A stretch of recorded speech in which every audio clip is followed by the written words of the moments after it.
हमारी पृथ्वी पर जीवन भले सदियों से रहा हो, पर इंसानों के इतिहास में एक पैटर्न हमेशा से देखने को मिला। पुरुषों का बोलबाला और महिलाओं को सीमित दायरे में रखना।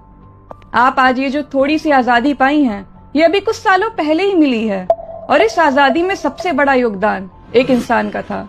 उनका नाम है डॉक्टर भीमराव अंबेडकर। अक्सर जब हम डॉक्टर B.R. अम्बेडकर का नाम लेते हैं तो लोग उन्हें अपनी इमेजिनेशन में एक अनुसूचित जाति के नेता के रूप में देखते हैं, पर अगर डॉक्टर B.R. अम्बेडकर न होते तो आप आज भी कैद जैसी जिंदगी जी रही होती। जब 1947 में देश आजाद हुआ, तब महिलाओं के पास बहुत सीमित अधिकार थे, पर बाबा साहब चाहते थे कि पुरुष और महिलाओं में बराबरी के अधिकार हो।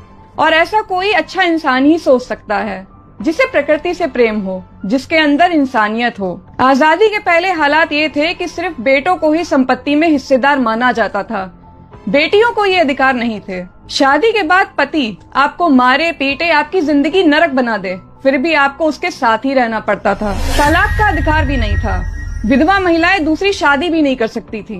पर पुरुष एक पत्नी के रहते हुए भी और भी कर सकते थे, और पत्नी को ये झेलना पड़ता था क्योंकि उनके पास कानूनी अधिकार नहीं थे। यही सब बाबा साहब बदलना चाहते थे। इसीलिए उन्होंने नेहरू सरकार में हिंदू कोड बिल का मसौदा तैयार किया था, पर इस बिल का बहुत विरोध हुआ।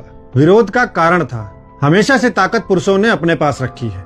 उन्हें डर था कि इस बिल से महिलाओं को संपत्ति में हिस्से का अधिकार मिल जाएगा, तलाक देने का भी अधिकार मिल जाएगा, पुरुष कई शादियां भी नहीं कर पाएंगे और विधवा महिलाएं भी दूसरी शादी कर पाएंगी। इस तरह से कई अधिकार महिलाओं को मिल जाएंगे। कुल मिलाकर अगर महिलाएं ना करना सीख गईं, तो पुरुषों का उन पर से कंट्रोल खत्म हो जाएगा। पर बाबा साहब अड़े थे इस बिल को पास करवाने में। ऐसा कई अध्ययनों से पता चला है कि नेहरू जी विरोध को देखते हुए डर रहे थे, इसीलिए इस बिल को टाल रहे थे। अब यहाँ कोई साधारण नेता होता तो क्या करता? वो सोचता, अरे छोड़ो, मुझे क्या, मैं तो देश का कानून मंत्री हूँ, मैं क्यों पंगा लूं।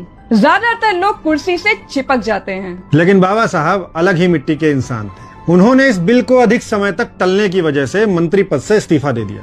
सोचिए, एक इंसान ने सिर्फ बदलाव के लिए इस देश का सबसे बड़ा पद त्याग दिया। भले ही वो बिल उस समय पास नहीं हुआ, लेकिन उनकी उस कुर्बानी और लगातार दबाव की वजह से आगे चलकर 1955-56 में उसी बिल को 4 टुकड़ों में लाया गया। और अगर आज देश की बेटियों के पास कानूनी अधिकार है और वो बराबरी का जीवन जी रही हैं, तो उन अधिकारों पर बाबा साहब के पद की कुर्बानी और उनकी जिद शामिल है।